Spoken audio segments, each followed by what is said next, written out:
For June the 21st, 2013, we talk about Nintendo's E3 showing, Animal Crossing New Leaf, and The Last of Us.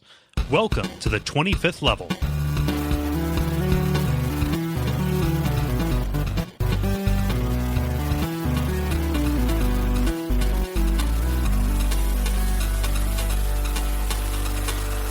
My name is Cole Ross.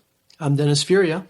I'm David Maismith. And welcome to the 25th level, a podcast for people who love video games. We are going to be joined a little bit later by Ben Merkel, who is late. He had this work thing happen. I don't know. But yeah, we are back after kind of a strange week last week, the whole E3 thing. I apologize for my belligerent behavior. It was really, really late. Like, for real. But yeah, we caught a little bit of flack for like, man, you really should have waited until the information was more mature before you made all those judgments. I was like, schedules. But but weren't we basically right? Kind of. Like, stuff really died down after the first day, but that's more brief territory. So why don't we do that? The brief. So it's time for the brief, where we talk about things that are happening in the world of video games. Do you guys mind if I lead off, because I'm going to catch the straggler from E3 last week? Go. Is that fine? All right. So really, the only major press conference that we missed was the Nintendo presser, and here we go. I have it back up, and nothing too terribly. Okay, so some kind of surprising stuff. They announced like a new Mario Kart for the Wii U, which looks good. I like Mario Kart Wii. I haven't played the 3DS one, but it looks like they're adding a bunch of kind of like crazy stuff to it. And I always feel a little bit uneasy about the stuff that they add to Mario Kart games until I play it, and it's like, okay, whatever. The core. Just give me vanilla Mario Kart. Yeah, I'm sure. Get that Mario Kart off my lawn, you crazy kids. and it's kind of like Smash Brothers, where they give you enough control over the rules that it. You can make it like that if you want. At least in the Wii version they did, which was the one where it had the potential to be the craziest. But like there were like upside down tracks and stuff in this, and combining all kinds of different carts and things. I don't know. It doesn't have to be a new game if you don't want it to be a new game, though. Right. Which Nintendo's thing, right? It's new, but it's not new. There is some other stuff there, like it's all software, right? No real hardware stuff to talk about. Just bringing more stuff onto the Wii U. Pikmin 3, which people are excited about, I understand. And then also the Super Smash Brothers. I really don't like Super Smash Bros as a name for a thing. People saying it. It rolls off the tongue better if it's brothers. Yeah, but like people Super like Smash, brah. Super Smash. Like it sounds like some kind of frat move. Like it's like a keg stand, but like, oh man, you should have seen it. Big Willie did a Super Smash all over the house last and Super night. Smash that, bro. No. What made you think that was okay? I don't know. I just went for it. History will judge me. Title. Yeah. Super Smash that, bro. Or what made you think that was okay? Smash that, bro. I don't want to encourage that. That isn't something right there. But they announced 3 new characters: the villager from Animal Crossing, the trainer from Wii Fit, which has made the best memes. Like what memes? Your ideal heart rate is 0. I like that. Or first we'll burn your calories, then we'll burn the rest of you. I didn't see those. That's pretty good. I'll have to look it up. It's probably on Know Your Meme already. Yeah, that's a useful site. Yes, it is. It's also got that tropes quality of being able to just get lost there. Yeah. There's like, then they categorize them by where they're from, so I can see all something awful memes and things. Oh, nice. Yeah, but yeah. So and then finally, Mega Man, which people are excited about. So what I wanted to like with Mega Man, is it going to be like with Kirby, where every enemy that you kill, you get the power that they had. Oh, cool. I don't know, but that You're that'd be cool. speculating. That would be an awesome angle. yeah. Do the new characters usually get a stage dedicated to them? I'm not very familiar with Super Smash Bros. I think every character has a stage, possibly, or at least if they're from the same game. So, like with what are their names? The Earthbound characters, like you don't get Ness and Ness and whatever is it, Lucas. Yeah, like you don't get one from each. It's just kind of like it's New Pork City. Mm-hmm. Although they had at least 2 stages in Melee. That's the last one I played. But yeah, I love there was a statement that the lead designer on this made a little while ago. I think maybe like yesterday. Who knows? Time is crazy here. The flow of time is convoluted here in Pod World. But no, he was saying like picking the new characters for Super Smash Brothers was stressful approaching death or something like that, just because of how psychotic the fan base is. Yeah, see, like like actual death threats when Brawl came out because they added Sonic. See, I feel like Sonic and Mega Man are the perfect ones because, at least to me, the whole point of the game is kind of to do the, video game matchups. So I feel like getting the iconic characters from different, publishers and stuff like that should be the entire point. Right. No. The point of the game is final destination, no items, Fox only, no fun. You knew. Which, I mean, I'm not like, it looks cool. Like looking at like the videos, they're really leveraging that high def. Like these characters look as good as they've ever looked. But I don't know. I just, being somebody who doesn't play, like who has never been interested in competitive play and just how toxic that scene is, like whatever, like even playing casually with other people, I can't really stand it. I can't see getting it. And the single player, not that great. I know. I mean, for whenever, Grant, like I said, I played up through Melee, but for me, it was one of those things where it was a very fun game as long as everyone was approximately the same skill level. Well, yeah, yes, that's the same for any fighting game, though. But particularly if you were playing someone that was good enough to glitch, that got really annoying. Yeah. Hello. Hey, Ben. Hey guys, sorry I'm late. That's How fine. you guys doing? We're doing just good. We're in the middle of the brief. Hey. Well, thank you for coming. You don't feel bad about being late. We're just in the middle of the brief, so we're picking over Nintendo Direct for any morsels. Yeah. Am I the only one that the Nintendo, any of their press releases are just very depressing? It's like, here are all these great games I will never play. Well, I mean, that people will play, that people enjoy, that sell systems. I mean, no. I mean, it's great for. I'm just saying personally, like it's all these great games that I know I would love to play, but never will, just because I'll probably never own a Wii or Wii U. No, I don't know. I mean, if it depresses you, you can just buy a fucking Wii. Take some ownership. I said that like it was a criticism, but it's really not. Just like, if that's. Yeah. But yeah, time is limited, and, cutting down on the number of systems that you have can cut down on, the number of games that you have to play, even if it does cut down on the number of the games that you have to play. Wow. That was deep, man. That was deep. What do you think of the Wii U Super Smash Brothers, Ben? I'm just reading about it. I had not followed anything about Nintendo, so yeah. This is all news to me. Yeah, I don't know. It's not a system seller for me, but who knows? Looking at other like Wii U stuff here real quick. I don't feel they need to comment on everything, but Super Mario 3D World, really weird because I thought the 3D in 3D World was referring to the 3D on the 3DS, but apparently not really because they're putting it onto a non.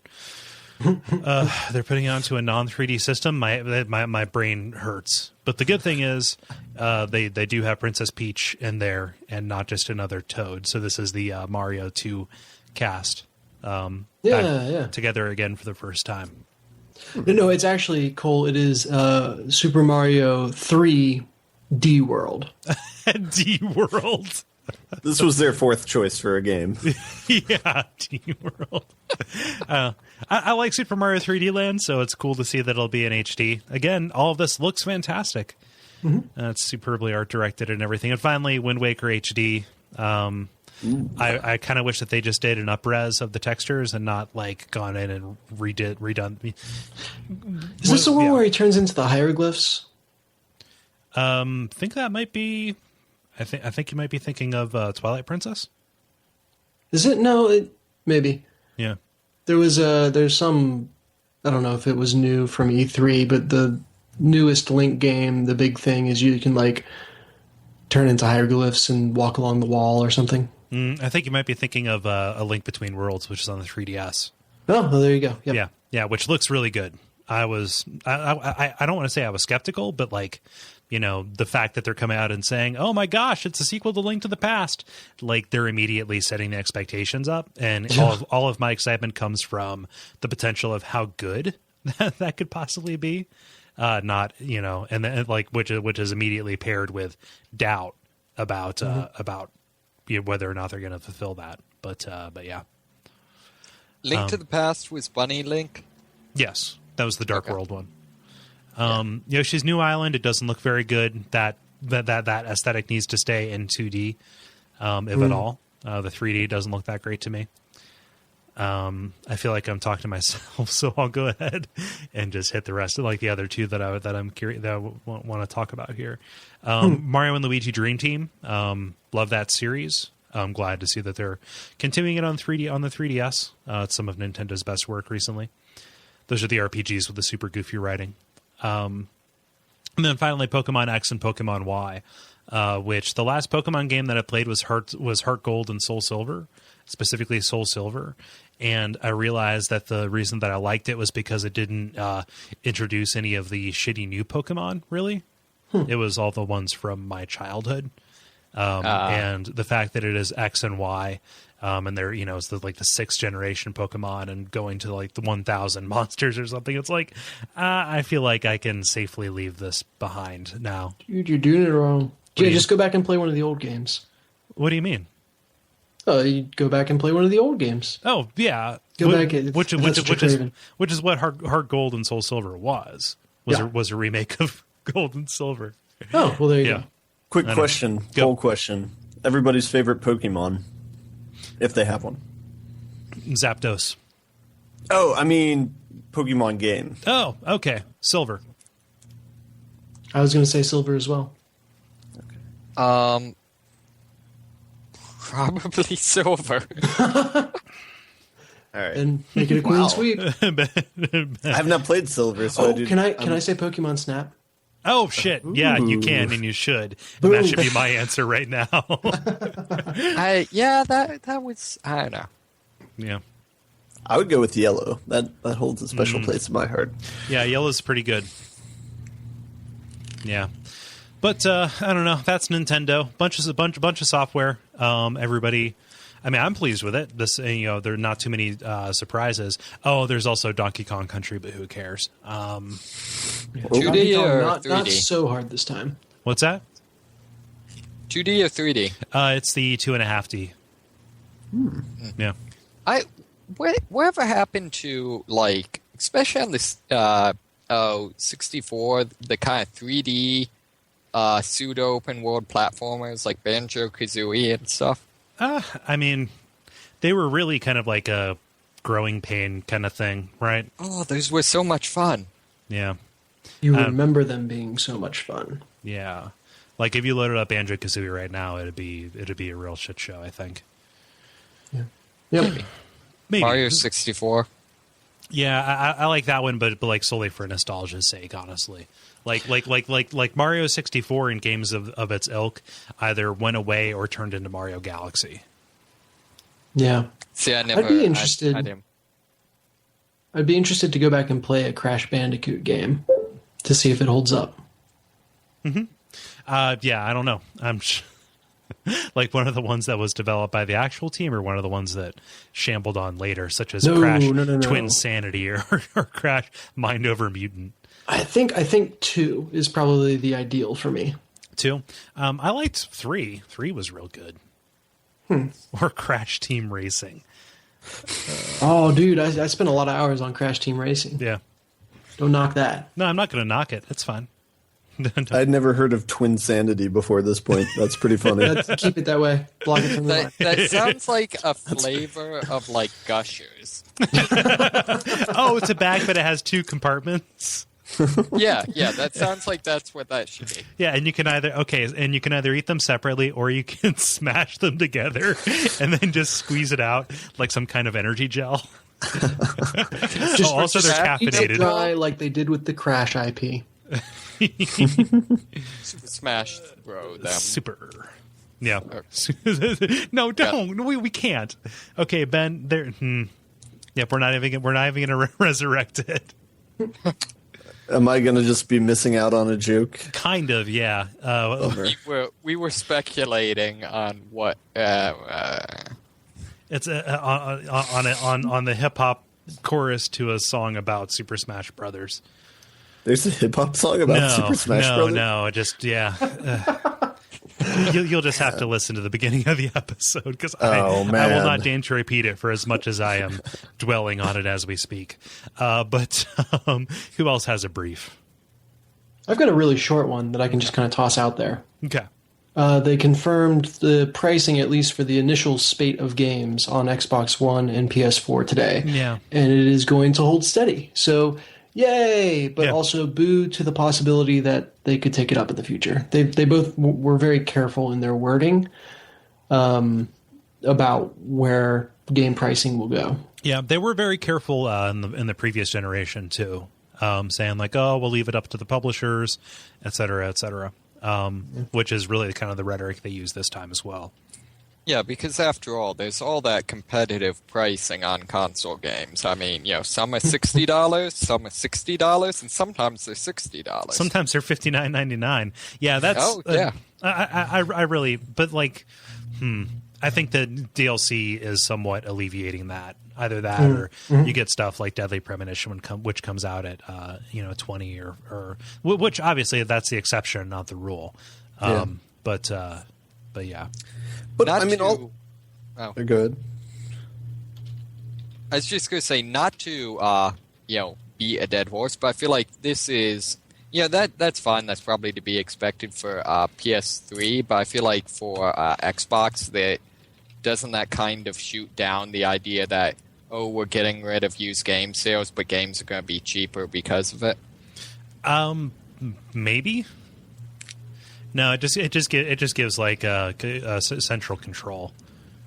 That would be a power move, though. If Xbox came out and was like, always online, no used game sales, or a fee for game sales after the first trade, but all our games are going to be $20. Yeah, that would change the game. Yeah. Looking at this, so with inflation based on the CPI, $60 today is roughly compared to about $50 in 2003, about 10 years ago. So that's still good. It's nowhere near as like crazy as when you were buying high capacity SNES games in 1995 for $90, I believe. Which I mean, and then adjusted forward, you're paying even more for that. Yeah. So although I'd say Steam would argue that ironically, in a completely controlled system that's in some ways a lot more like a free market, the price should be much lower than that. Yeah. I think what'll happen, I think downloadable games and DLC are holding down the price. And gamers have been trained that $60 is acceptable. Mm-hmm. So I think I would give it kind of an 80% chance that the majority of games coming out next system or next generation will stay at that $60 price point. I would agree, like at least standard edition, and they're always going to try and do the limited stuff, just to feel, just to feel out what those limits are. I'm kind of surprised because for me, I guess I'm kind of having the opposite feeling. $60 just seems incredibly overpriced for a game. I don't know. I feel like that's a bigger conversation than we can have in the brief, though. Just because it does take a lot of kind of assumptions into account. Like can you give like a brief explanation as to why you feel that? Just well, I mean, I would mainly because I'm used to waiting a little bit and getting games for like half off on Steam. Okay, and obviously they're making money. And I feel like this the $60 system would be okay if every game was good and reasonably long. But when you have a game that's just a couple hours long, or more relevantly, when you have like Aliens Colonial Marines happening sometime, I feel like you just can't justify $60. But that's kind of that's been everything from the history of the industry, though. I mean, like there's nothing new about that now. Well, I guess the new thing is like, I don't know. I guess I generally don't buy a game unless it's at least 50% off, and I usually don't have to wait long for that. Right. But like you're going to pay that premium for the day one, right? And what you're doing is what a lot of people are doing. But I don't understand how that can be pinned to this decision to continue making it. If anything, I'm surprised just because like the cost of development always goes up. Whenever there's more fidelity, more art assets need to be made. From what I understand, just the development cycles get longer and longer as the expectation kind of goes up. So really, we're just kind of resting against what they feel like they can charge right out the gate, and then they'll make their initial money on that, and then they'll try and get a long tail established by dropping the price or doing re-releases and stuff, right? Yeah. I guess what I'm saying is, it seems. Oh, sorry. No, go ahead. It seems like $20 to $30 is kind of the, ultra, like it's safe to buy this. Wait a couple months after the game comes out, price. Mm-hmm. And $60 strikes me as just a really bad idea to ever pay on a game that you don't know. I'm surprised they don't split the difference and have a lot more people buy it right away. I don't know. I mean, just like there are people for whom like they've decided that's what it's worth to them. Just like you've decided that it's $30 right there. They'd be leaving money on the table if they didn't charge at the max. And I'm not defending people taking advantage of the audience or whatever, but it's like that's just the way that it goes, and you decide pay retail price now or wait until later. It's I think that everybody who is kind of a participant in this market kind of understands that that's how it goes around, and it's just weird to see how that compares to the actual policy that's put forward. I would also argue that there's probably a relatively small group of people who want the game but would not buy it later at a lower price. So you're going to have the people who want it right away. They're willing to pay $60. That's a large group of people. You have the people who want it but will wait for it, and will pay $30 2 months down the road or whatever. I think it's a relatively small group of people who say, I want it, but I'm not willing to wait for it or pay $60 for it. Therefore, I'm not going to buy it. Right. So I think most people fall into one of those groups, either the group that doesn't want to wait and will pay $60, or the group that is willing to wait but will pay $30 and will pay $30. I don't think there's a lot of people who won't wait and won't pay $30 or won't pay $60. Yeah, I guess maybe I'm looking at more from the advantage of having a community, particularly if you're a multiplayer game, and having the advantages of having hype when a game gets released. Yeah.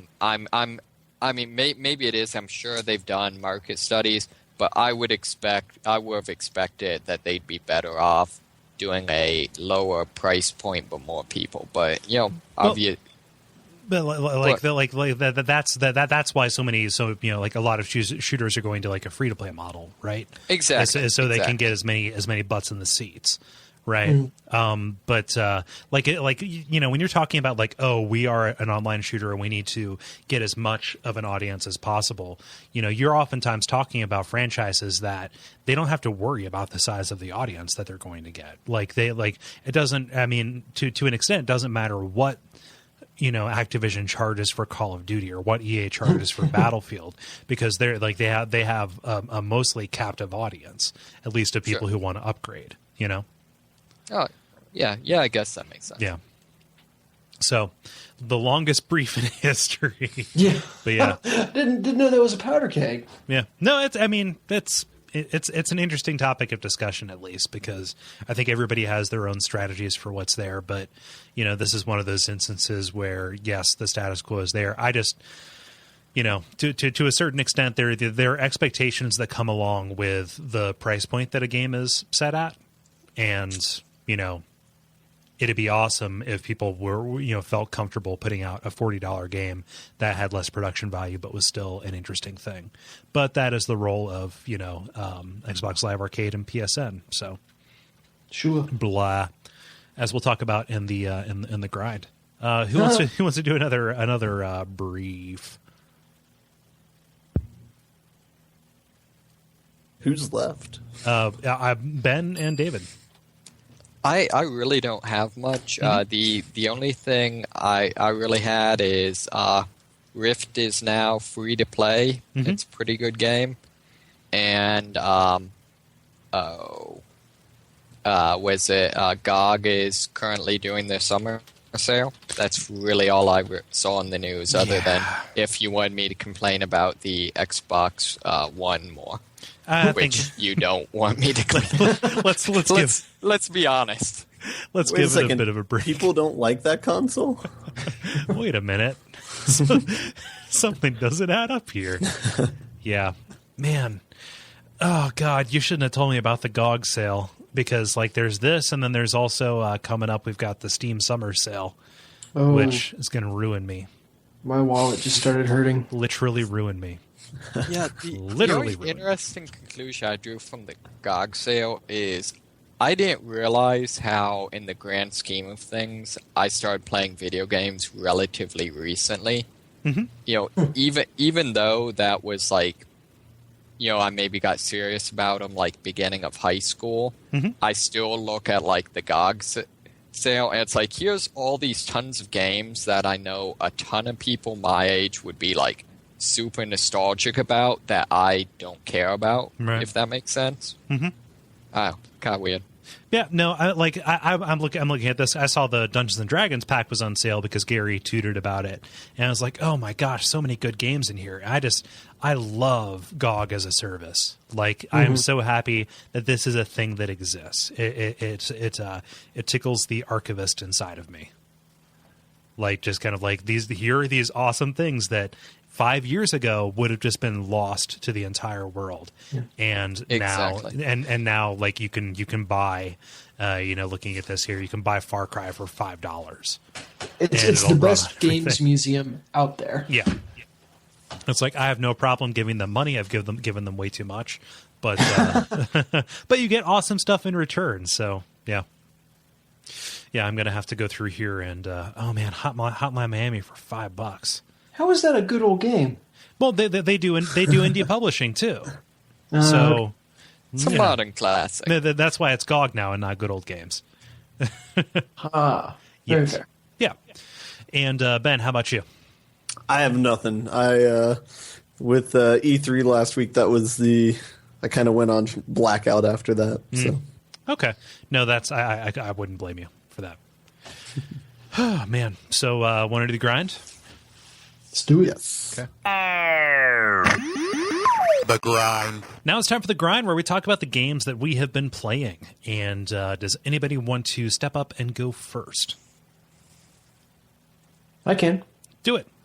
Because I've got 2 new games to talk about, so that's exciting. Oh, I like that. Go. Yeah, just when you began to wonder if I would ever stop playing XCOM. Well, I haven't. You haven't stopped playing XCOM. Yeah. But I've added 2 new games to my list. I think, Ben, it was your brief 2 weeks back or so that the new Sid Meier game was out for iOS. Yeah. Called Ace Patrol, and so I went and I looked it up in the store, fully intending to give them their $5 due or whatever it was, and it was free. So I was pretty psyched about that, and I downloaded it and I've been playing Ace Patrol. Yeah, and it is really, really good. Mm-hmm. So I think I sent you guys a text about it. I don't know if anyone else went in and tried to download it, if it was still free or not. I think that it is like actually a free to play game. I can look it up. I can look it up as we speak. But good. Okay, then everyone go download this game. Yeah. It's turn based grid combat with World War I flying aces, which is really, really cool. And I think I'm most impressed. First off, I'm really impressed that they've managed to take turn-based strategy and get it down to like a mobile bite size. Mm-hmm. So most missions won't take you longer than 5 minutes. So it's very easy to just pull out for a little brain break, play, and put away. Mm-hmm. But just as easily, you could go through an entire set of missions in an hour and have just as much fun. The upgrading your units feels good. Your units are persistent between all the battles, so your move set, your verbs kind of get a lot more sophisticated as you go on, and the depth of strategy for keeping things in bite size pieces. The depth of strategy is pretty good. I will say that sometimes the enemies do things that are a bit idiotic, but I'm not sure if that's just a function of the difficulty level I'm playing on or an actual flaw in the game. Mm-hmm. But overall it's been great, and I think it translates the momentum and the chaos of dogfighting very well to a turn-based formula. Yeah, and those 2 things almost seem like antithetical at first glance, right? But basically your units always have to be moving, right? Either changing altitude or veering left or right or going into different roles. So you're never staying still. You're always taking into account the direction that someone is heading and the direction that you're heading, what your moveset is, and then you don't know what their moveset is until they show it. Mm-hmm. So it's this great kind of oh God, they know the split S. All right, I better watch myself the next time I do a pass or stuff like that, which is really, really cool. Yeah. So that translates really well. And then just the chaos. I had one battle where I had an objective that I was supposed to go bomb and got into a big dogfight and realized as I had finished mopping up the dogfight that I had no idea which way the objective was anymore. And I had actually gone clear to the other side of the map trying to battle these guys, just completely lost in the moment of looping around and trying to get behind someone. And I had to stop and look around and try to reorient myself just like you would during a regular dogfight. Right. So it works really, really incredibly well. Mm-hmm. And I've had a lot of fun with it. Yeah. So go ahead. So do you have to manage your fuel in that, or is it just entirely self-contained missions and stuff? No managing your fuel. If you get 4 pilots, and if one of them gets significantly damaged, they will not be available for a couple missions. And I think most recently I had a pilot that was shot down in enemy territory, and they just have not been available to me. So I don't know if she's gone for the rest of the game, or I think it goes over a span of time. So I think when you hit Christmas each year, they exchange all your prisoners of war. Okay. But I might have to buy a new plane for that person. I'm not sure. Obviously, with real money. Yeah, well, that's that you can buy with real money. Mm-hmm. Hospital barracks and stuff like that to speed up recovery. Right. I've not had any trouble getting on just fine with 3 soldiers. Thank you very much. Or 3 pilots. The missions are actually all different. So there will be some where you're taking an entire team of 4 to the sky. There are some where it's just one-on-one dogfight combat with another ace pilot, which that's probably been my favorite one so far. There was just one person that had a huge move set and a lot of health. and you had to battle them just in open airspace, which was really, really fun. Right. So I've been sinking a lot of time into that. Cool. And that's on obviously iPhone, right? On the iPhone. Yep. Yeah. Yep. This is where David boos. Ooh, Yeah. So no, I've got the Y box now. I don't need the iPhone. I don't need to complain about Apple products. You can only demonize one thing at a time. I don't know. I mean, what's that leave me at? I'm grouching about Microsoft and Apple. I guess I've still got Linux. Next in line. Penguin they're on console. thin ice. Damn you and your penguins! And Debian. And really all you have to say is Debian. Yes. Yeah. No, it sounds really cool. I've intended to, but time. Yeah. There's and if turn-based strategy isn't your thing, then it's probably a bit of a stretch. So Yeah. And you've just been on a tear with turn-based strategy here too. I've really, really been focused on that. But I've also been playing a game that is not at all turn-based strategy. Mm-hmm. Inspired by the latest Watch Out for Fireballs, I've started playing Deus Ex Human Revolution. Ooh, cool. Oh, Nice. Yeah. And I almost just set it down and never came back to it in the first 15 minutes. So I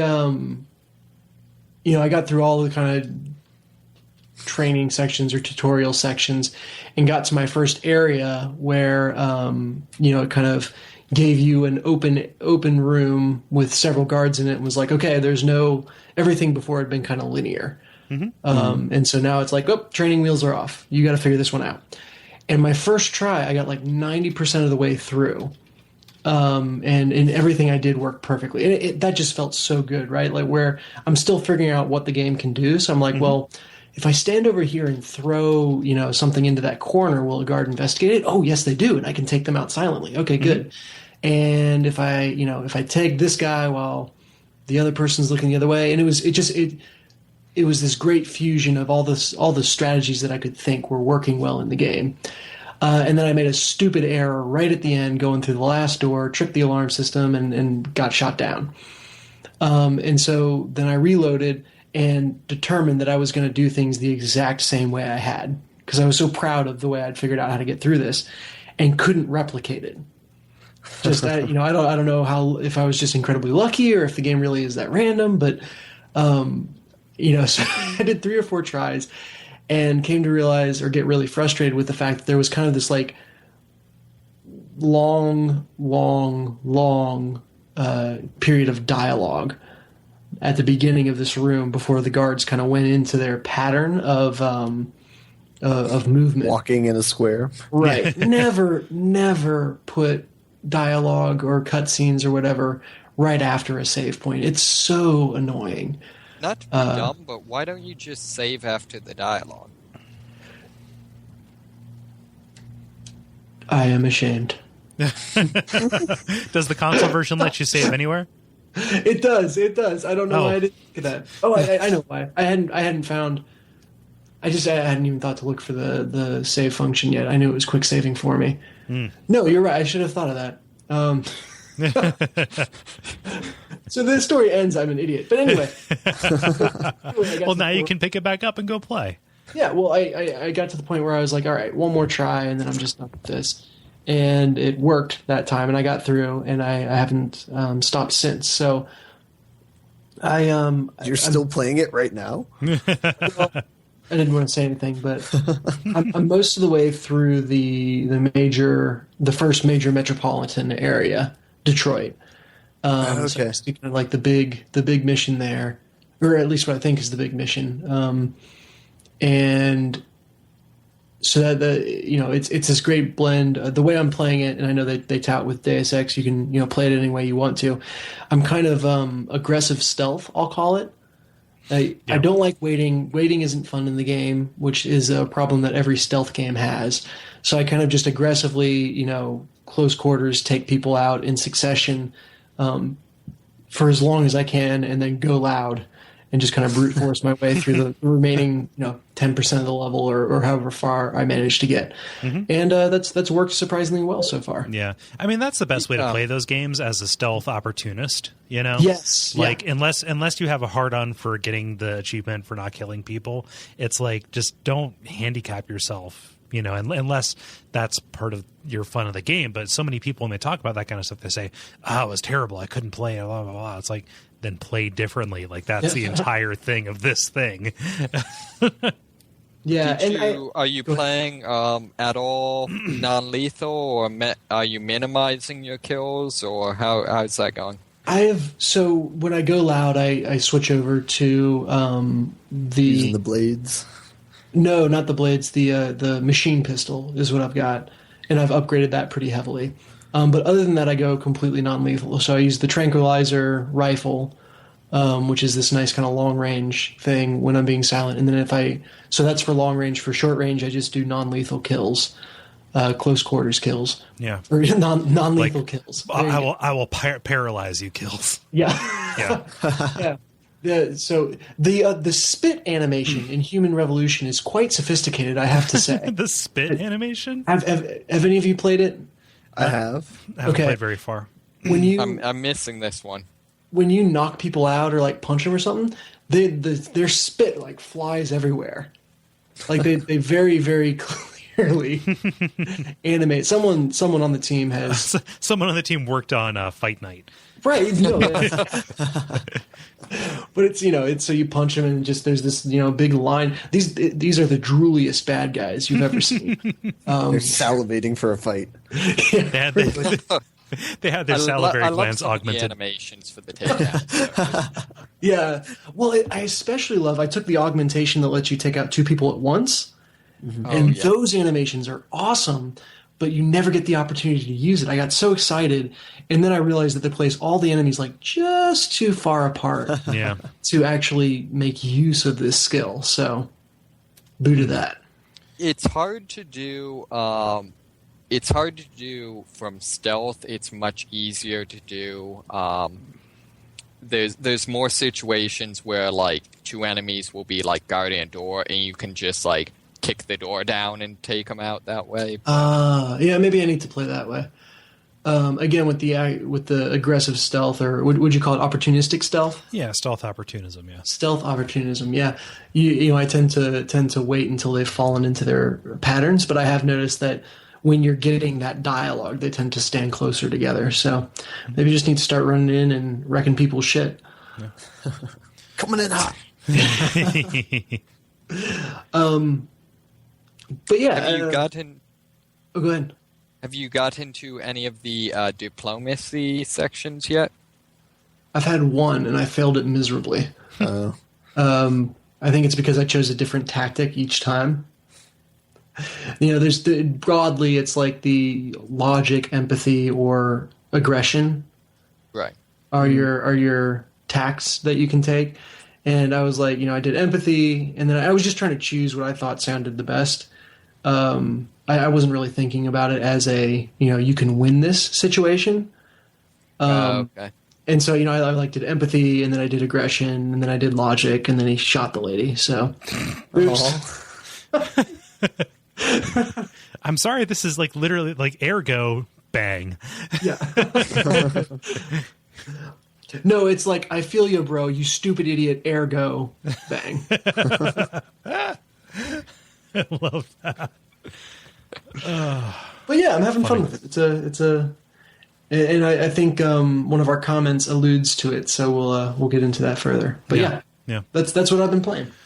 Cool. I'll go if that's fine. Can I go ahead? Can I just say one thing about Deus Ex? Yes, you may. I encourage it.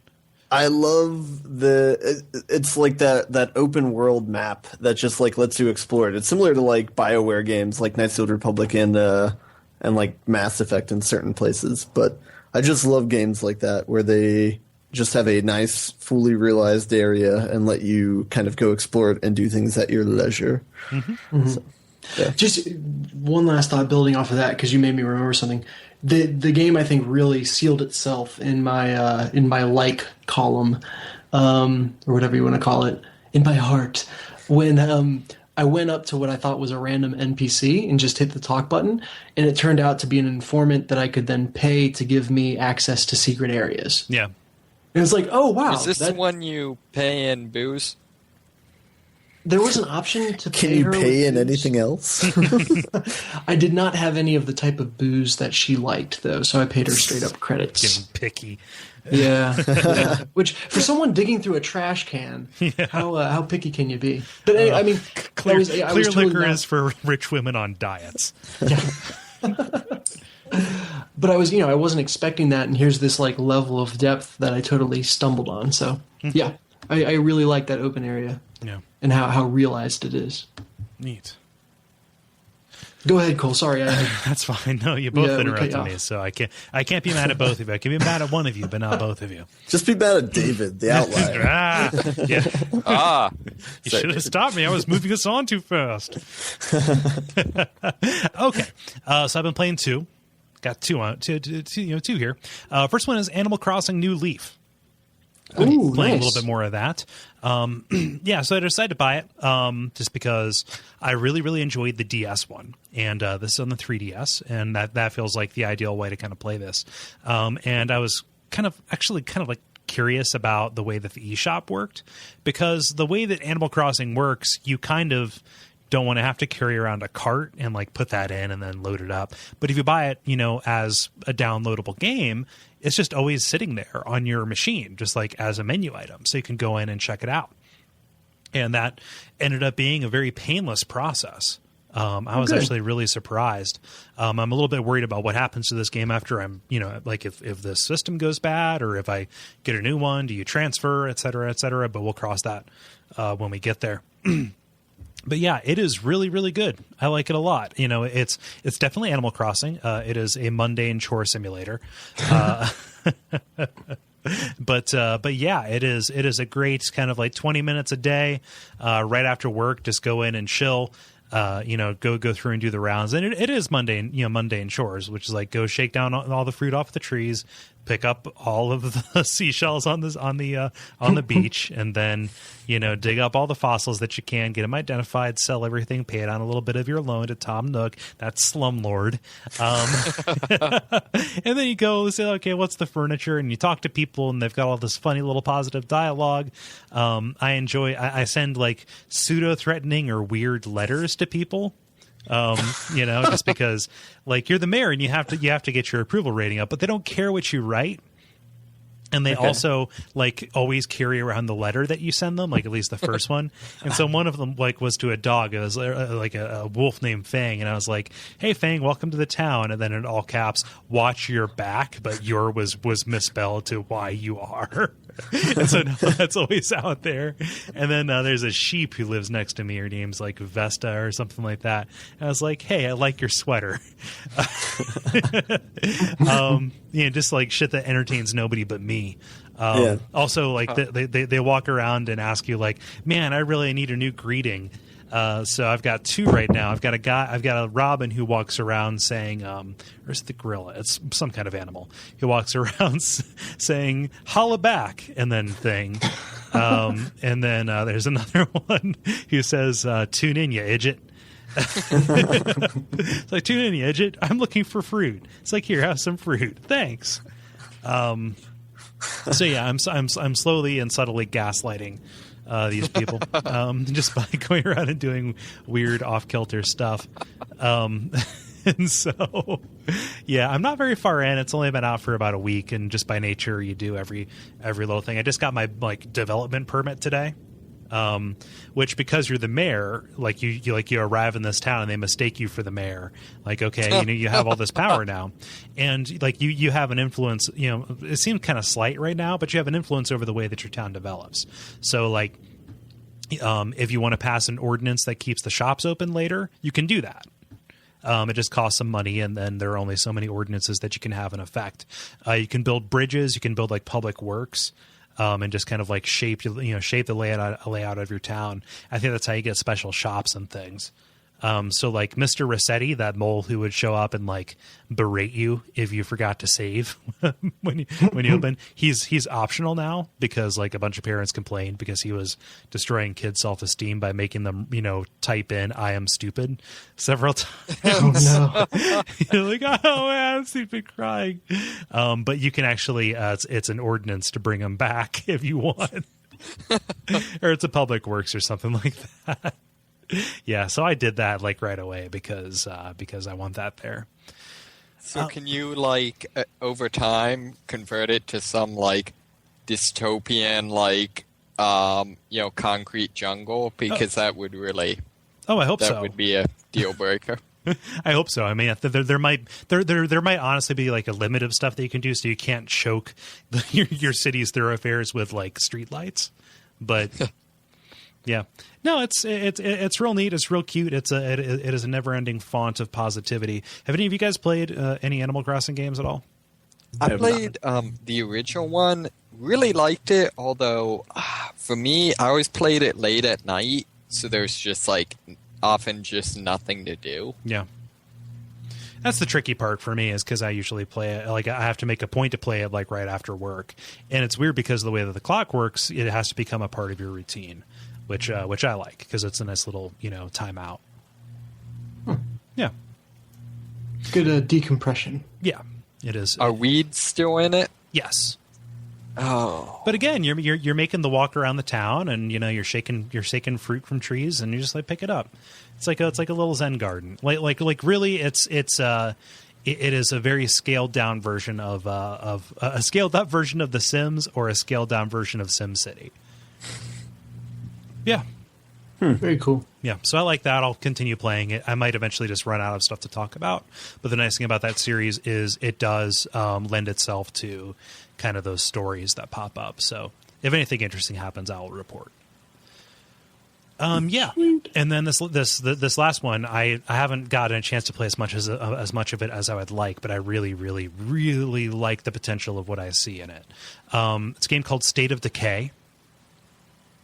I've heard about that. I don't know anything about it though. Yeah, it's Xbox Live Arcade, and it's Xbox Live Arcade only. It's $20, but it's not really like, it's not Geometry Wars. It's really, this could have been released in, stores that they felt like going to the expense, and if it wasn't so buggy and incomplete. However, what this is, it is an open world zombie game, where you play as a guy who comes back from a camping trip only to find that the town and the valley that he's in has been overrun by zombies. And you find a couple of other survivors, and you have to find a place to hole up, reinforce the walls, gather other survivors, go out on runs around to various abandoned buildings and tents and things like that in order to search. In order to search for supplies, in order to keep your camp safe, stocked up, to keep your people happy because they all have like these different competencies and their own kind of dispositions. They're like story, events that kind of occur whenever somebody whenever their mood gets too low, to where like if it gets low enough, they'll just kind of like go out and end it, But yeah, it's so if you just kind of play it, it doesn't control that well. There's a lot of stuff that's kind of unexplained, but it has permadeath, at least for your other for people other than you, so you can inhabit the bodies of okay, I'm going to control this person as they go out on this ride, and if they die, they're gone. So all the progress that you made on them as they level up, so it kind of brings that sense of like tension to to the proceedings a little bit, because there really is a level of caution that you need to get, or else you're going to lose this progress. And like it has an awesome button, kind of like Saints Row does, to where like if you hold down the left bumper and do something, it'll either do a bigger attack, or you can rush a search. But if you search more, you make more noise, and zombies they can get you by either sight or sound. And yeah, there's cars, and you build up barricades and things like that. It's just like it's like this awesome little like post-apocalyptic society simulator with you as the leader. So less interpersonal stuff than like the Walking Dead video game, but like if they decided to take the Walking Dead game into a systems based kind of thing, this is roughly what it would be like. Is like Good. This kind of sounds like The Sims, but in a zombie apocalypse. Kind of, yeah. But it's like, but it takes place for it's a third person action game. Think like Grand Theft Auto, right? But yeah, you're right. Like that interpersonal aspect of it is definitely there.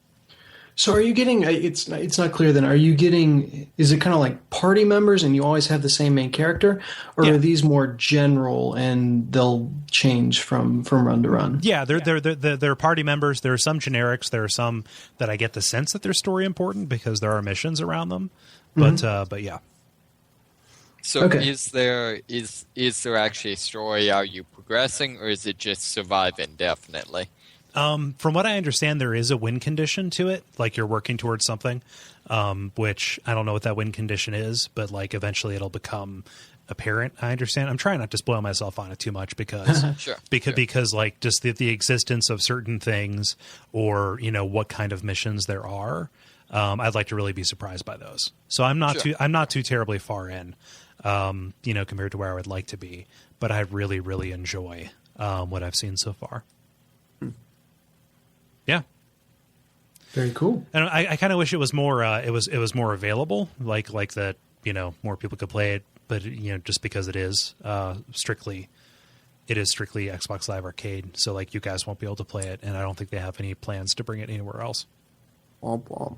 Yeah, but it's like the best-selling Xbox Live Arcade game, like the quickest selling, like even more so. Like I think it outpaced Minecraft for like its first week or something like that. Whoa. Yeah. Do you think that says more just about the way people are buying games and the way that's changing overall than anything specific about this game? Maybe. I think that there's a momentum built up. There are probably people who bought Minecraft and realized that is a way that they can buy games. So, yeah. I don't know. It's cool, and that's really all I've been playing. I got a segue. Oh, do it. Did somebody say the apocalypse? Bum bum bum. Have you been? Are you gonna bring the heat, man? I'm gonna bring the heat, but first let me clarify. I'm not talking about the beauty makeup. I'm talking about The Last of Us. Shit, you should have said something sooner. Yeah, I'm sitting here leading with Animal Crossing, thinking I'm a superstar. Yeah. Oh, so, man. I'm drinking the Kool-Aid. What Kool-Aid is that? Friday. Well, it was sold out at Targets all around. So I had to go to a place that I don't like to go to get it. So unnamed video game retail establishment. Yeah. Yeah. I had to stop at a store. Yeah. To pick up a game. Yeah. Yeah. But it's pretty tight. I'll say that. It's the hype is kind of being fulfilled. It took me a while before I kind of bought into it though. So this is for those who don't know, it's the new game by Naughty Dog. Yep. So their follow-up to Uncharted 3, I guess. But not related to Uncharted 3, right? Yes. Only in... That we know of. Yeah, that's right. There could be a last-minute crossover. You find a half-tuck shirt on a corpse. Damn it. Yeah, that'd be great. Yeah. So the setting, though, instead of it being an adventure game, is a apocalyptic sort of game. Not a zombie apocalypse. It's more the people at Naughty Dog watched Planet Earth and saw the episode with the fungus that takes over an ant's brain and then has it explode, and that inspired them for this game. So it's a kind of zombie apocalypse type thing, except it's plants instead of zombies. Oh, so Plants it's like versus The Happening. Zombies. That must have been one of their discussions in their early meetings. But yeah, and so the story kind of centers around. I like, I guess, many game reviews will shy away from saying too much about the narrative, but it just kind of centers on you traveling with a few people and trying to get to a place. So I will be as nondescript as possible. Yeah. You can kind of see some of their inspiration as far as there's a few movies that they probably drew on pretty heavily when coming up with a story for this game. Okay. So that's kind of evident. You can see that. One, of course, just in style is the road, but also some other ones. If you play it, you'll know what I'm talking about as soon as you see the story unfold. But yeah, so it took me a couple hours before I started getting into it. But once they kind of start developing the story in their own direction, and it stops leaning so heavily on sources of inspiration, then yeah, it starts to get really good. So Yeah. they have a. Open world. No, it's so stylistically, it's very, very similar to the Uncharted games, where you have an objective to accomplish. The direction you need to go is kind of highlighted subtly in like a yellow, or I guess in Uncharted everything was red that you needed to go to, but in this one everything's yellow that you need to kind of make your way through this linear world. And the combat is very similar to Uncharted. The only difference being one of the nice features they have is something that I think we've always kind of requested about games like this is ammo is pretty limited. And so when you're put in a situation where you need to fight a group of people or things, you really need to weigh your options. You need to kind of think outside of just entering into a firefight because you can very easily run out of bullets. But they give you plenty of options. So in addition to gun, there are a few guns that you can get. Then one of the nice things is you can only have 2 guns at a time. Everything else is in your backpack. And so to switch up your guns, like to switch pistols or to switch from like a shotgun to a rifle, you literally have to stop and open up your backpack and switch it out, which is quite tense if you're in the middle of a firefight. But in addition to the weapons that you have, there are melee weapons you can pick up anywhere. So that could be anything from like a 2x4 to a bat, if there's a bat, or lead pipe, or other clue weapons. But are they all basically the same moveset? Yeah, I mean, there's not like a huge difference between any of them except for their durability. So some will last longer than others. But however, one of the cool features they have in the game is scattered around this world, similar to Fallout. You can pick up these kind of humdrum items like duct tape or scissors or whatever, and then you can build things out of them. Oh, wow. This is sounding more and more like Alone in the Dark, honestly. I have not played Alone in the Dark. I have only seen the Christian Slater movie. Or is it Stephen Dorff? Stephen Dorff. No, it's Christian Slater. Don't worry. Is it Christian Slater? Yeah. All right. I haven't even seen it. Trust your instinct. Yeah. Yeah, it might be similar. I haven't. But played just that like like digging through a physical inventory and also duct taping things to stuff. Like that. It sounds very similar to that. Okay. Yeah. Yeah. So they do, instead of like Fallout where you can pick up like a million different things and some of them are just kind of heavy junk that weighs you down and the other stuff's valuable, pretty much everything can be used that you pick up. So they kind of limit their scope. But one of the things that's really cool is they kind of make it malleable. So, for example, a lot of times you can pick up alcohol because I guess everybody has booze in this dystopian future, and you can pick up like I guess it's either tape or like a rag essentially, and so with those 2 items you can bandage yourself up. You can make like a health kit. Which makes sense, you know, or you can make a Molotov cocktail with it. Right. And so, I mean, each of them use the same item. So when you get into a situation, you have to think, okay, you know, should I make a health kit and try and heal myself before I fight these people? Or you say, okay, should I make a Molotov cocktail and try and take all these people out with that? Right. So there's like a nice strategic element to the combat system. Yeah, there's an extra layer to the resource management. Yeah. And like in addition, so I know I mentioned the melee weapons. One of the things you can do is you can upgrade the melee weapons. Like you can tape scissors to it, and then you have a kind of axe pick sort of thing. But again, those things wear down and break pretty quickly. So they have a nice combat system. They have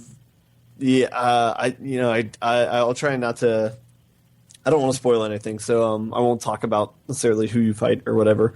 But yeah, it's so far. I looked up. I'm about halfway through, so I'm enjoying it so far, and I'm kind of looking forward to seeing how it all shakes out.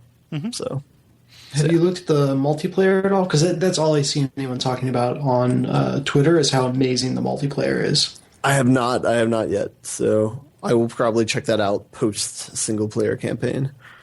But I mean, I guess they always have made interesting multiplayer games. I mean, the Uncharted ones were never seemed bad.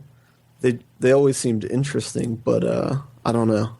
Right. Yeah, I guess this one is very like co-op survival oriented.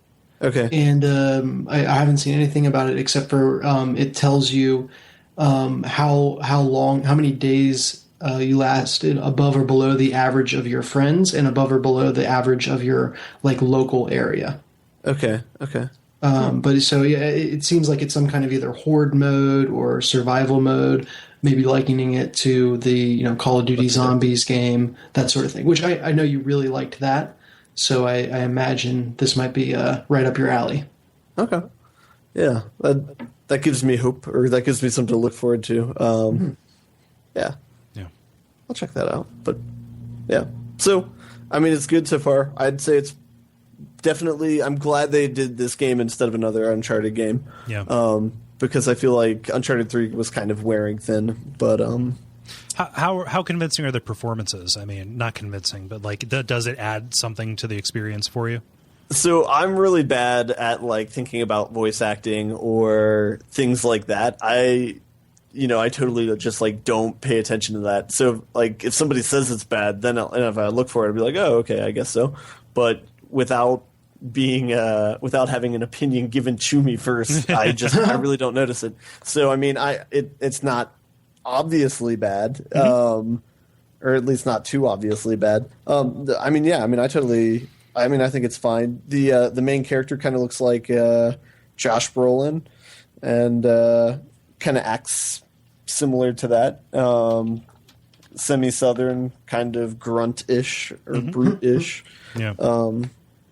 It's got a pretty awesomely rendered beard. So the little girl that is one of the characters in the game looks a lot like Ellen Page. Yeah, I noticed that from the commercials.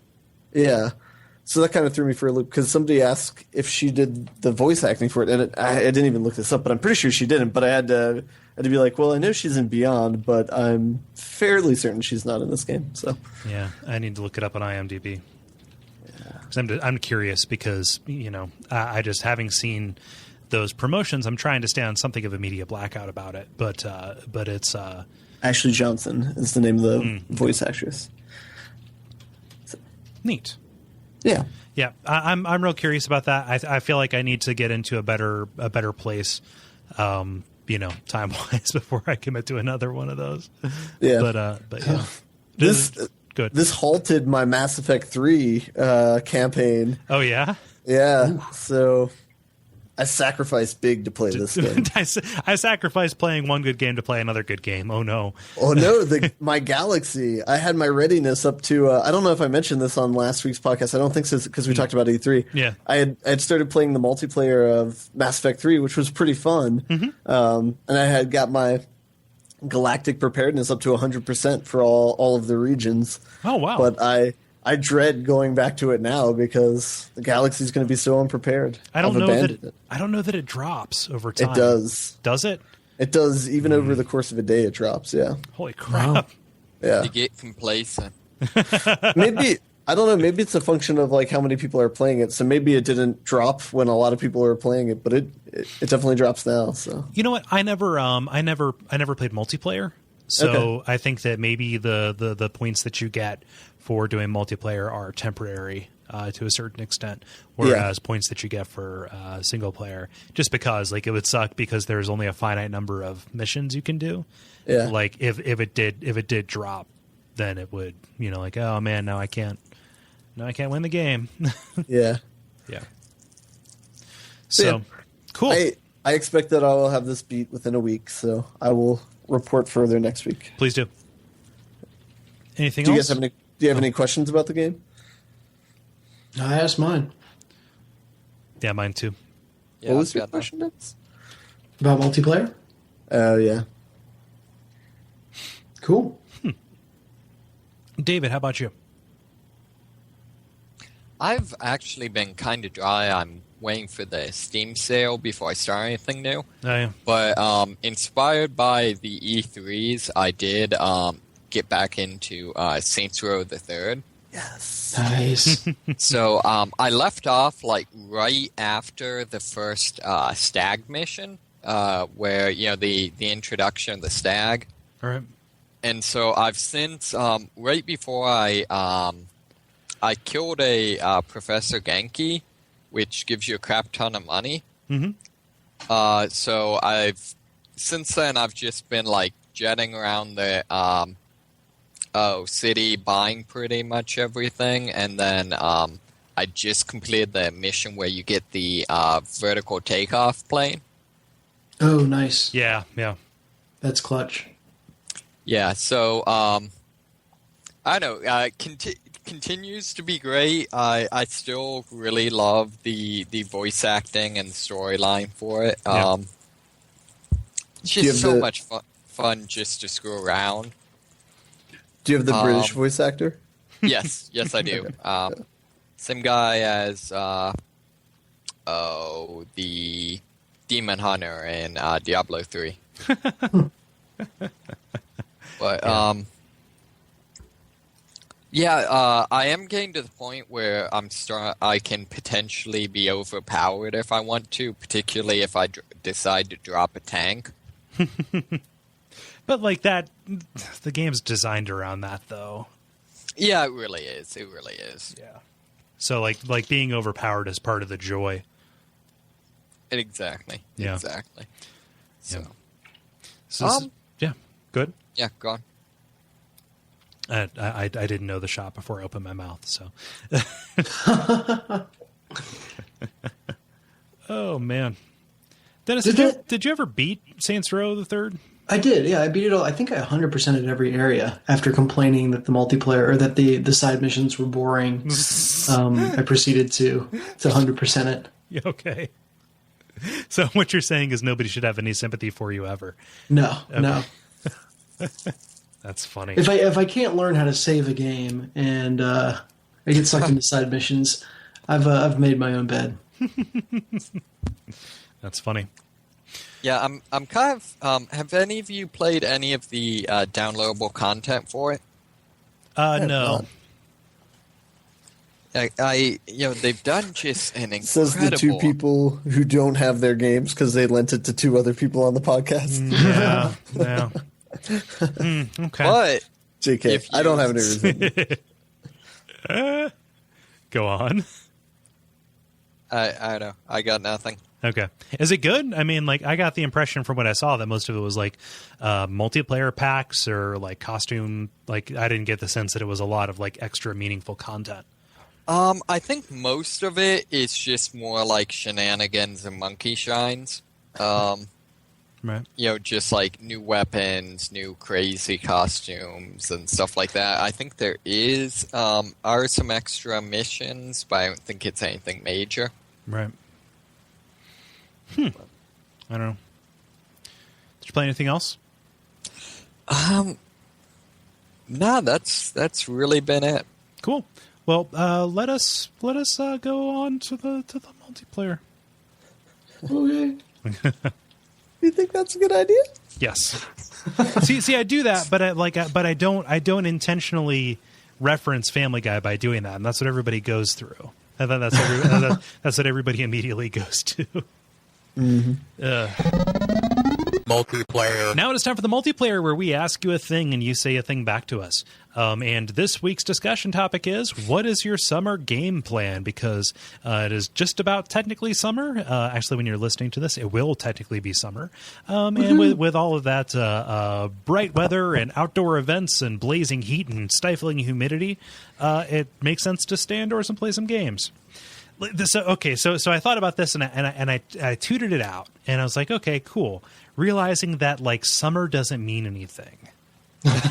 Like, not to the working man. Not to the working man, no. But like, I'm still in this mode. Like, hey, summer, here's a time to do a thing, and like, not really, no. It's like I'm Your still. life is over. It's just work until you die, day in, day out.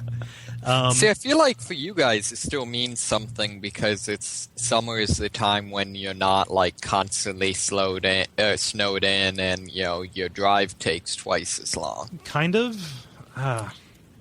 Summer is when I hibernate indoors. Yeah. I'm on an opposite schedule. Well, see, last season or last summer, it got so. This is just for Ohio. It got so nasty, unbearably hot out that really people stayed in as if it was winter because just like you didn't want to go outside your air conditioning. Yeah.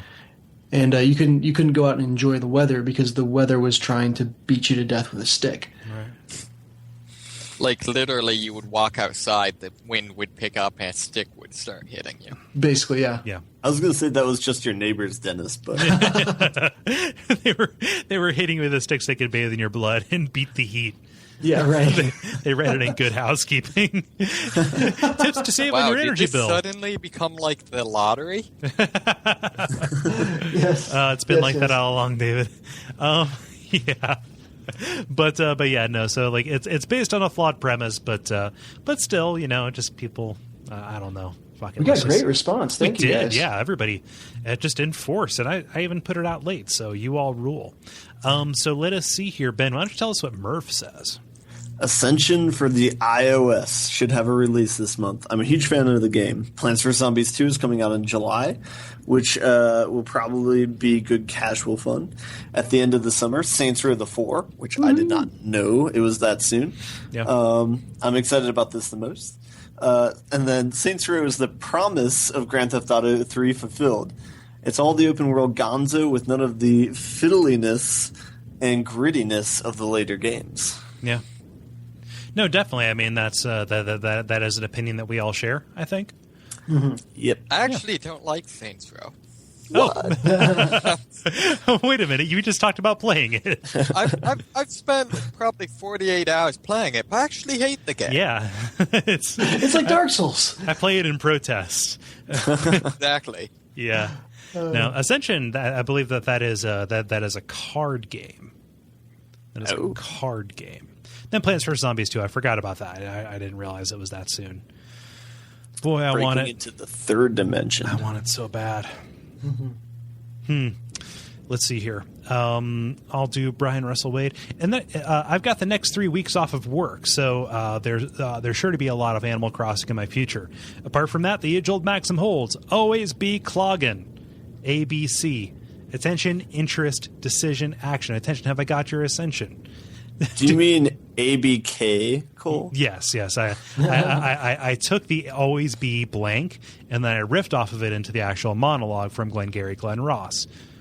Say, oh man, sit in a bar talking to your friends. Say, I used to be in podcasts. That's a tough racket.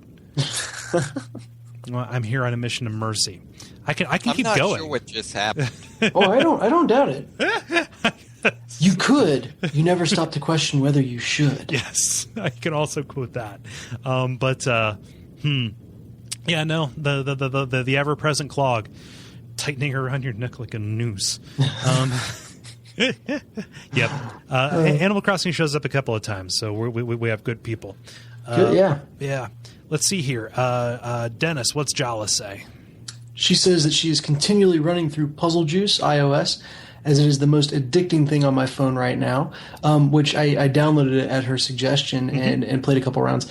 That thing is Match 3 meets Tetris meets Bookworm, and it makes my head hurt, and she's got to be some kind of genius to play this because it is some alchemy that I don't get. It is ridiculous hard. If it's the same thing, I think they were talking about it on Video Games Hot Dog this past week.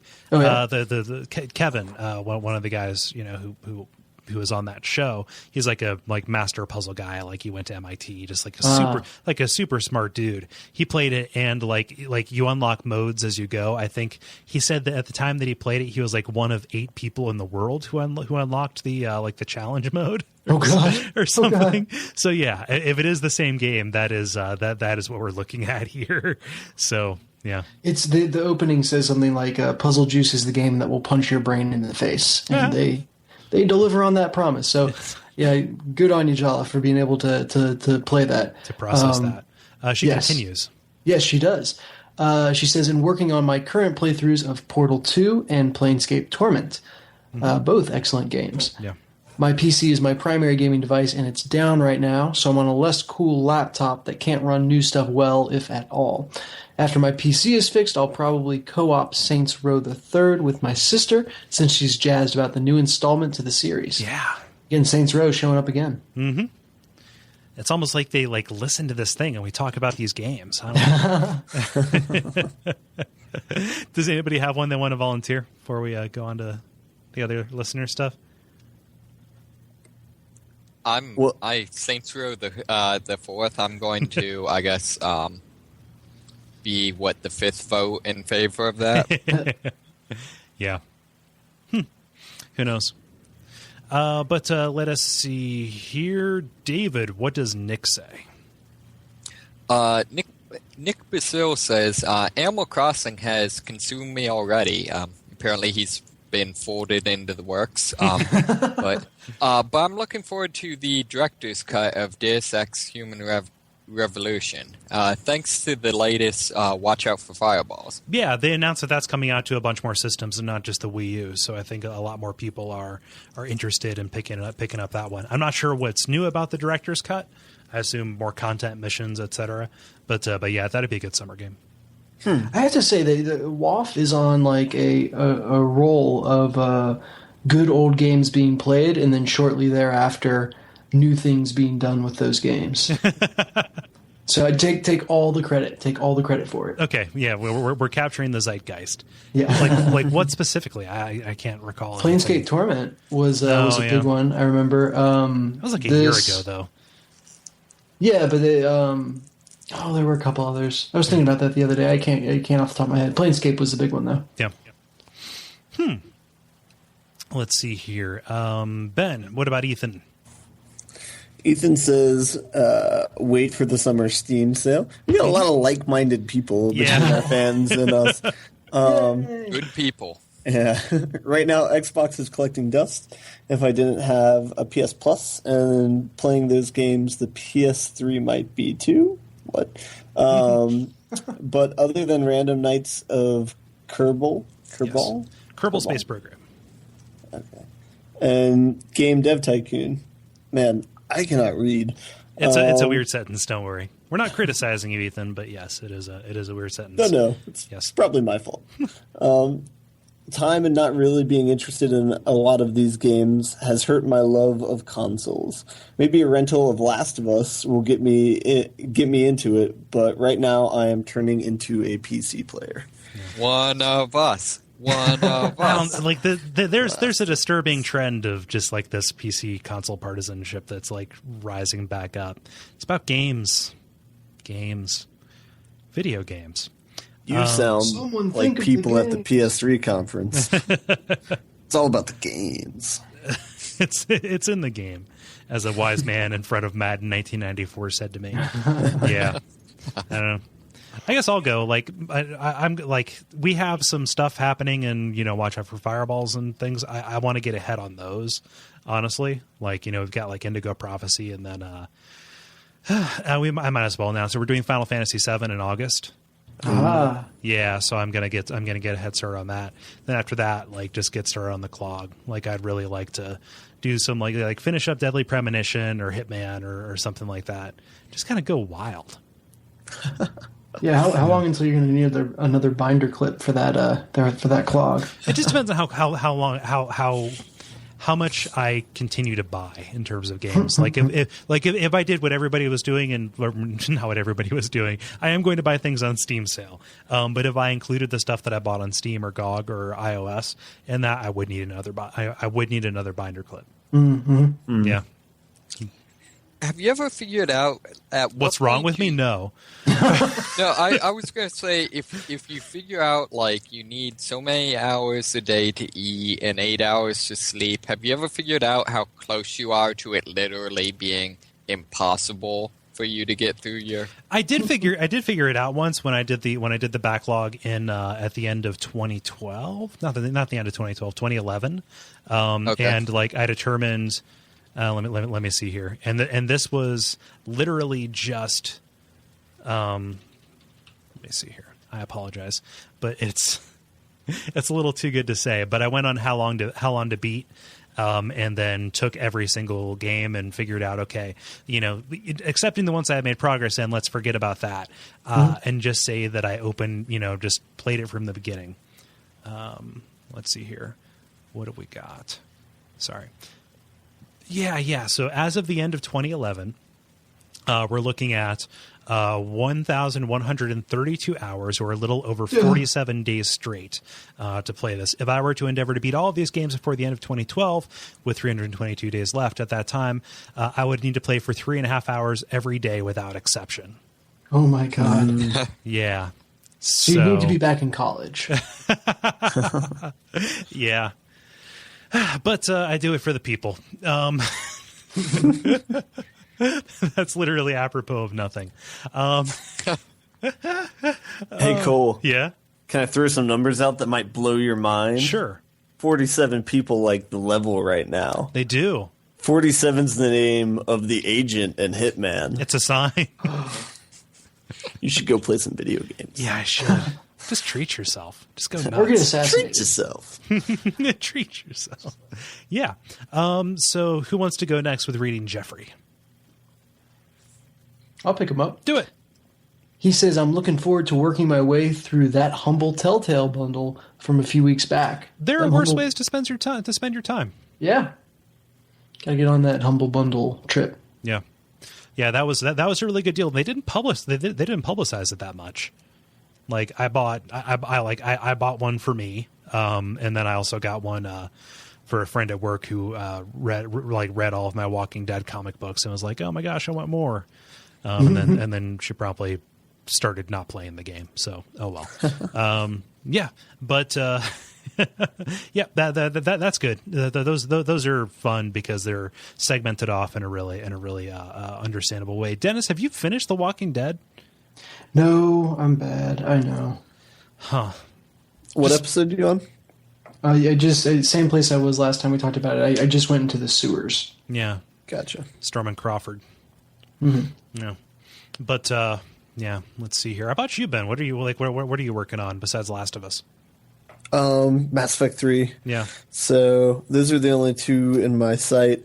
I mean, I have Dark Souls. I haven't beat it. I haven't gotten far in it. Yeah. You don't have to force yourself to play it. We'll see. I don't know. Yeah. Lean heavy on Kole as your Dark Souls Sherpa. He will get you through a lot of tough situations. Yeah. There's also Dishonored, too. None of us played that, and I feel bereft about that. Yeah. Well, David played it, but he didn't like it very much, so. No. Yeah. It had the Batman problem. You know, there was a problem in Batman? Well, no, it's the Batman. Batman would be much more effective if he actually killed people, but he's enough of a badass that he doesn't have to kill people. Therefore, he'd actually be more effective if he was less of a badass. More effective at killing people, but not solving problems. Wait, run that by me again? He would be more effective at killing people, but not solving problems. Well, no, it's just like, he doesn't kill the Joker because, he can always take him down using some non-lethal means. Right. Whereas if he wasn't some just like ultra martial arts superstar, he would just shoot him and, have saved thousands of lives. There's a wonderful like a bootleg Chinese action figure of Batman where he's holding a gun. It's so wonderful because it so elegantly misses the point of the character.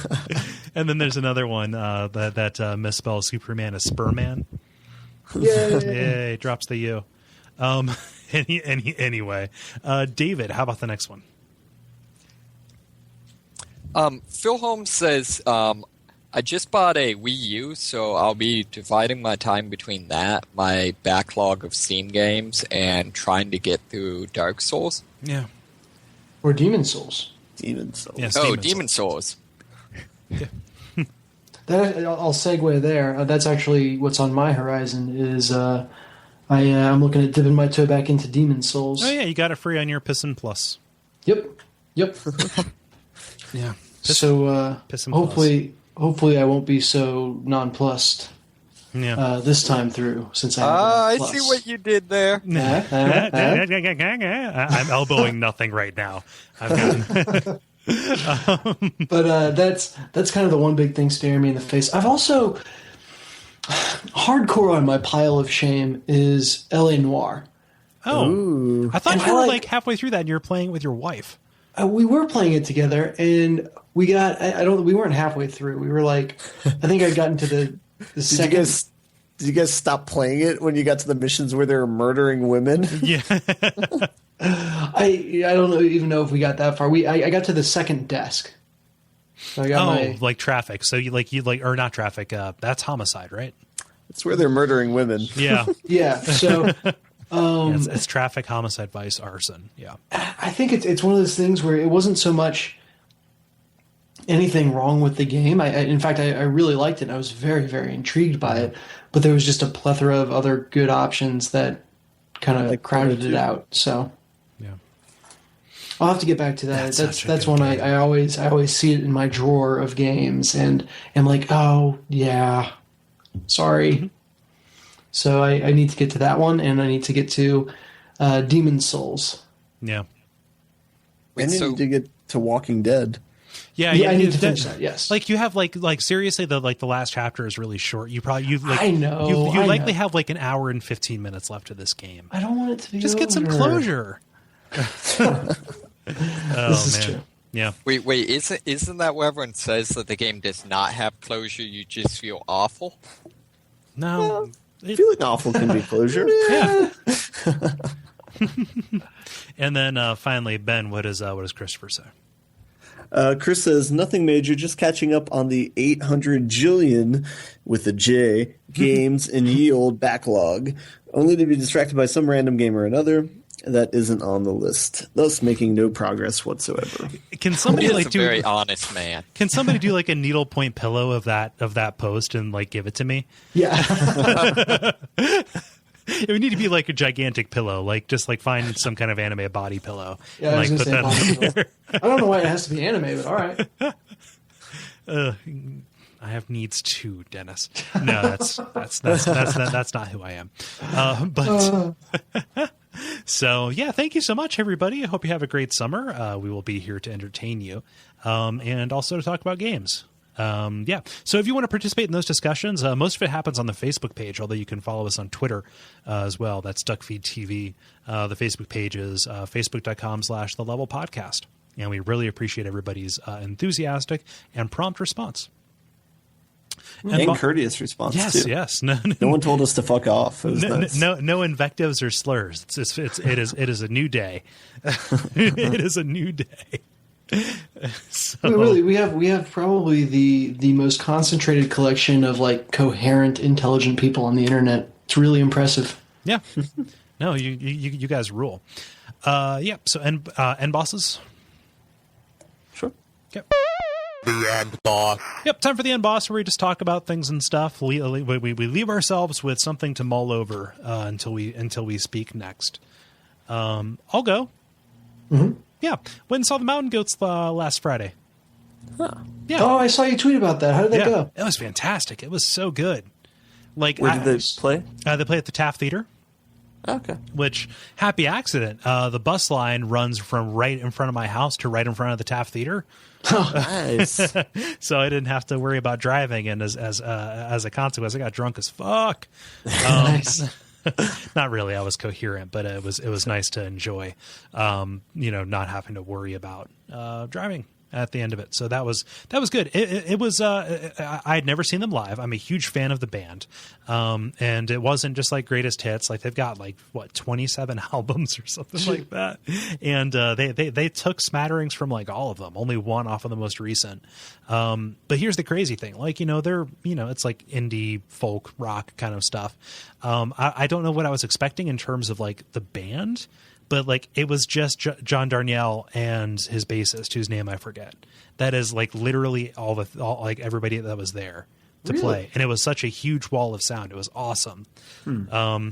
Yeah, people were singing along. I didn't know this. He introduced one song. I forget it. Something off of Heretic Pride, I believe, by saying, "Okay, so there's this video game called Odin Sphere." Where it's got some kind of, it's based on Japanese mythology or whatever. I was like, are you seriously standing up in Cincinnati about ready to play a song, and you're talking about how it relates to Odin Sphere of all things? It's like what's happening? Sweet. Yeah. But yeah, it was real cool. Got a vinyl of Transcendental Youth, had him sign it, whole thing. Yeah, good time. Oh, very cool. Live music. So that's mine. Nice. Yeah. On that note, I saw the other day we were going to a Reds game and walked past the Taft Theater and saw that Edward Sharpe and the Magnetic Zeros are going to be playing there in late August. Oh yeah, I don't know who they are. Oh, they're very good. They toured with Mumford & Sons. Okay. So I might be going to see them live. Oh, cool. I've had always very good experiences at the Taft Theater. So yeah, we were in the basement. We really? were up in the yeah. So it was like the club area. Huh. Yeah. Who wants to go next? I don't have anything too huge. I hosted one of my friends, Aaron Snedden, came in town to visit last weekend, which was really nice to see him. But I'm just going to enjoy a weekend off, and if I don't beat The Last of Us before the weekend, I will beat it over the weekend. Awesome. So sounds like a plan. Dennis? Or did you already do yours? I'll count Magnetic Zeros as mine. We want to hear another boss, Dennis. Not good enough. It's an end boss rush. How about you, Dave?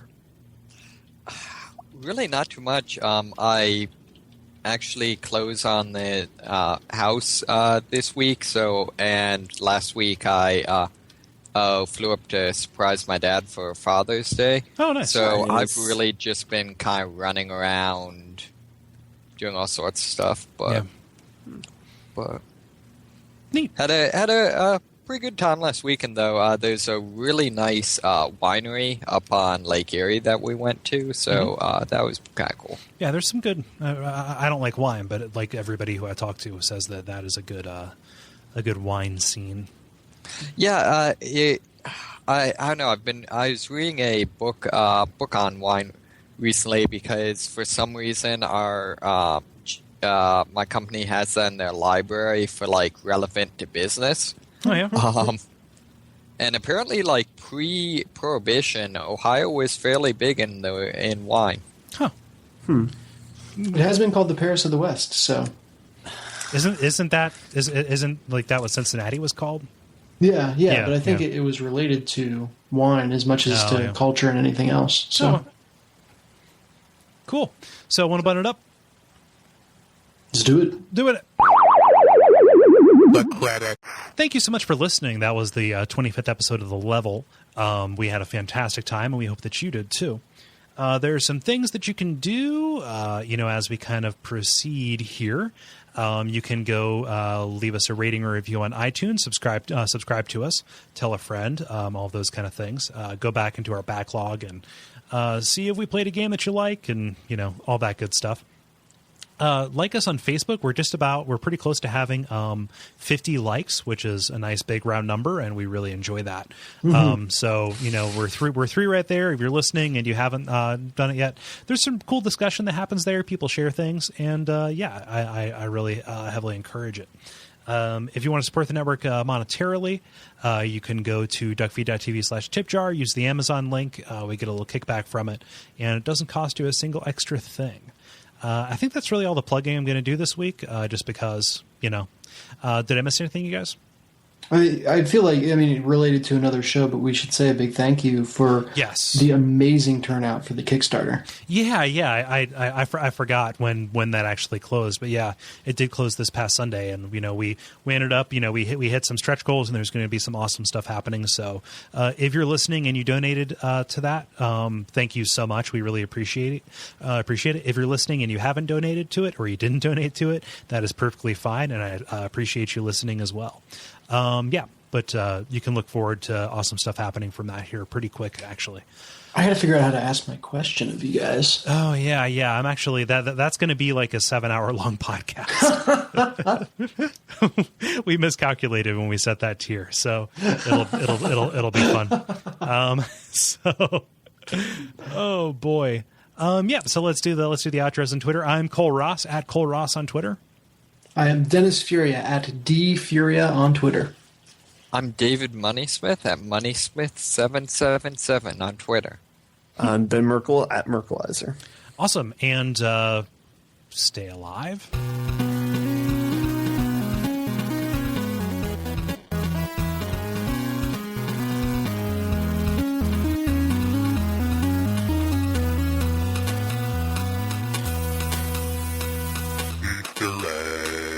Well, back to what you were saying, Cole, why don't we get started? Because I, too, am a fan of being efficient. Yes. And then we can maybe have Ben slated as the last brief or something like that, and he can jump in. Yep. That'll work out. We'll just bring him in, and we will work him into the fold, or fold him into the works. I'm not sure which. Sounds like a terrible industrial accident. Yeah. We're gonna fold him into the works. What happened to Timmy? Wow, image. Oh God, he got folded into the works. Yeah, what was that? What was that book? The Urban or the Jungle? Oh yeah. I was thinking the monkey's paw, but yeah, the jungle would work too. Timmy's a sausage now. He got folded into the works. Oh God. So it's kind of weird, but yeah. I've returned. Sweet. Cease this conversation. We begin. Let's do it. Okay. He's got his vim and his vigor and his lemonade and his lemon grab. Yeah. I need a shirt that just Ergo Bang, just with a gun. You should have that in parentheses beneath it. Ergo Bang, parentheses, just with a gun or something. I don't know. Use your imagination. I'm not here to do your job. It's a really confrontational shirt that you have there. It's at this point, it's you're just berating me. Why am I still reading it? And then in brackets after that, it may seem like I'm berating you, but which just prompts the question, why are you still reading this? Only idiots read this far. Yeah. Italics continued on back.